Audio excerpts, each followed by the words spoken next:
Hey guys, Kelly Ryan from Lion Ethic here.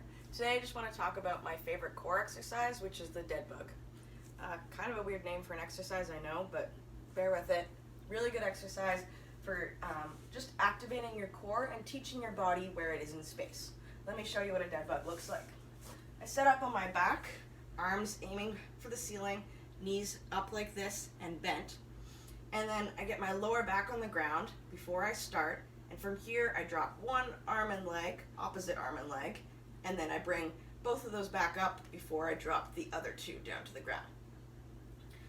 The reason why I really like this exercise is because it teaches your client where they are in space. It teaches them how to connect their rib cage and their hips in a way that doing a plank doesn't, because they can feel when their lower back comes off the ground.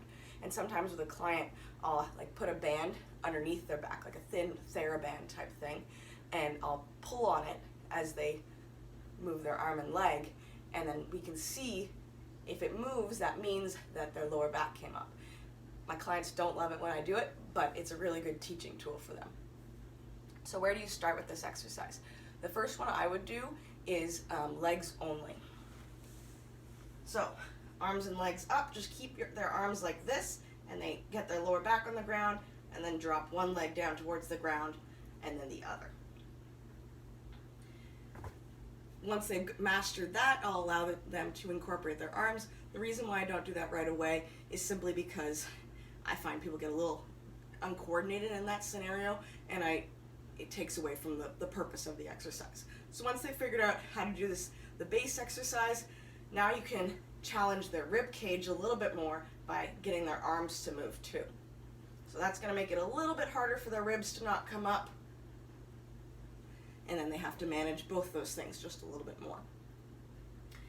From there's tons of progressions for this exercise, and one that I really like to do is called a core engaged dead bug. So you could use a band or a cable if you're at a gym. I have a band right here I'm going to show you. So I grab onto this band, and I'm going to hold onto it over my chest like this, and then I'm going to drop one leg down towards the ground, keeping my lower back on the ground, and then the other. The cool thing about this one is it actually kind of pushes them in the right direction. So by creating that tension on the band, they kind of subconsciously learn to engage their core just a little bit more.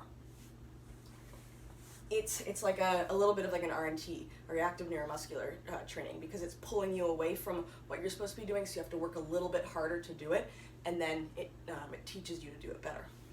Another version that I think has a similar effect is the high tension dead bug. So you're on your back, put opposite hand on opposite knee and create tension here. So I always tell my clients, no one could come around and take your hand off. They also couldn't pull your leg away. So you create tension between that arm and leg, and then you do your 5 dead bugs on that side. Obviously prioritizing keeping your lower back on the ground. If that's hard for your client, you could have them put a yoga block or a foam roller in between their hand and knee. Maybe they can't reach just because of a lack of mobility. Or you could have them grab a Swiss ball, and again, you're going to create tension between hand and knee here, and then drop opposite arm and leg. Obviously, just as I said, prioritizing that lower back, staying on the ground. I talk to my clients all the time about that. A similar one that'll push your clients in the right direction is the dead bug, where they hold a weight over them. So in their dead bug position, this is going to be a legs only one, just like the core engaged in the very first one that I showed you. They're going to press that weight up and reach. That's going to engage a little bit of serratus potentially, and put their rib cage in a better position. From here, they drop one leg down towards the ground, bring it up, and then the other one. You can get a lot more challenging with this one by adding a pullover. So my hands over my chest like this, legs like this, I drop my arms back behind me, and my leg goes too. They're going to start to feel a stretch in their lats or their triceps. It's going to be much harder to keep their ribs down.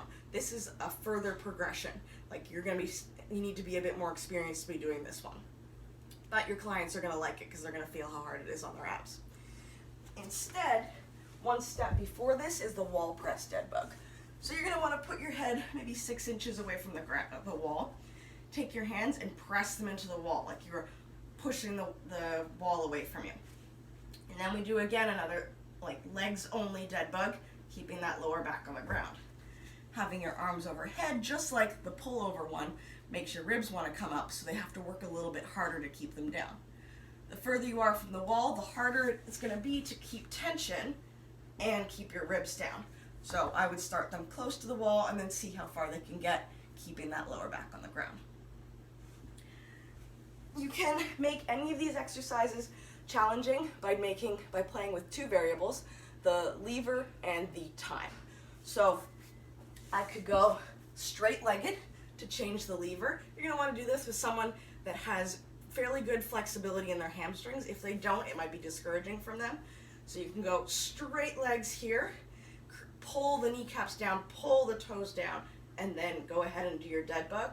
You could do legs only or arms and legs.